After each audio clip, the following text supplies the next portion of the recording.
안녕하세요. 새우깡 여러분, 럭키룩입니다. 최근 자티비를 통해서 우리 외국인 선수들의 모습이 공개됐는데 반지야 이제 늘 보던 얼굴이라 그런지 익숙하고 레이에스는 아직 합류를 안 했는지 볼 수 없었다. 그리고 등장한 새로운 외국인 선수 터커 데이비슨의 모습을 볼 수 있었다. 첫인상은 눈이 똘망똘망한 스폰지밥 같았고 그냥 느낌이 세상 순수하고 착해 보였다. 하지만 이미지와 다르게 공은 위력적이었다. 물론 불펜 피칭으로 몇 개 던진 거 가지고 골레발 치기에는 아직 이르지 않냐고 할 수도 있는데 팬들이 볼 수 있는 게 저것뿐인데 어떡하냐. 암튼 직전 시즌 윌커슨이 롯데 투수들 중에서 가장 높은 WAR을 기록했음에도 불구하고 교체한 만큼 데이비슨한테 기대가 클 수밖에 없다. 그럼 얼마만큼 해줘야 윌커슨 생각이 나지 않을까? 일단 이닝 소화력이다. 작년 시즌 윌커슨은 32경기 선발로 출전해서 196.2이닝, 즉 선발 등판할 때마다 평균 6이닝은 던졌다. 작년 시즌 평균 이닝 수를 160이닝이라고 잡았을 때 윌커슨은 36.2이닝을 더 던졌는데 아직 데이비슨이 몇 이닝을 던질 줄은 모르겠지만 평균 이닝인 160이닝을 던져준다고 하면 남은 36.2이닝은 불펜들이 책임을 져야 한다. 선발 투수 승리 조건인 5이닝으로 기준 잡아도 4이닝씩 9경기이다. 근데 작년 시즌 수성률 꼴등인 우리 불펜한테는 큰 부담감으로 다가올 수 있는 이닝이다. 그래서 트레이드를 통해 필승조 정철원을 데리고 왔고 최준용의 반등과 구승민은 시동 좀 빨리 걸어주고 김원중은 기복을 좀 줄이고 미안하지만 상수햄이 올해도 고생해주면 충분히 막을 수 있는 이닝 수이다. 그리고 언제나 그렇듯 새로운 선수들이 등장할 것이다. 만약 이렇게 될 경우 데이비슨이 윌커슨보다 적은 이닝을 소화하더라도 최대한 실점 없이 깔끔하게 막아준다면 잘 해결할 수 있는 부분인 것 같다.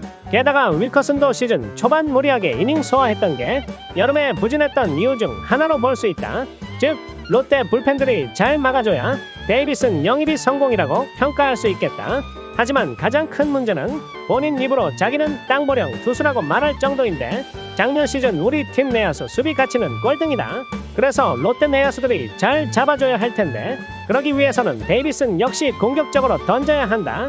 투수가 피해가는 피칭으로 볼넷을 남발할 경우 수비 시간이 길어지면서 야수들의 집중력이 떨어지기 때문에 실책이 나올 확률이 높아지는데 윌커슨 같은 경우에는 9이닝당 볼넷이 1.241 정도로 경기당 볼넷을 2개 이상 허용한 적이 거의 없었다. 하지만 9이닝당 볼넷이 2.91인 박세웅이랑 비교하면 실책 당한 적은 4개 차이다. 차이가 크지 않지만 영향이 없다고는 할 수 없다. 그리고 윌커슨은 선발 로테이션을 단 한 번도 빠진 적이 없었다. 국내 선발이 강한 팀이라면 큰 문제가 안 되지만 작년 시즌 반지가 부상으로 한 달 동안 빠지면서 이민석이 선발 로테이션에 들어갔던 적 생각하면 부상 없이 한 시즌을 소화해주는 것도 매우 중요하다. 부상당하는 경우도 여러 가지가 있지만 그중 투구폼을 보면 어느 정도는 알 수 있는데 데이비슨의 투구폼은 굉장히 부드러워서 부상 위험도는 낮아 보인다. 지금까지 올라온 공식 영상 단 하나만 봤을 때는 이 정도까지만 데이비슨에 대해 알 수 있다.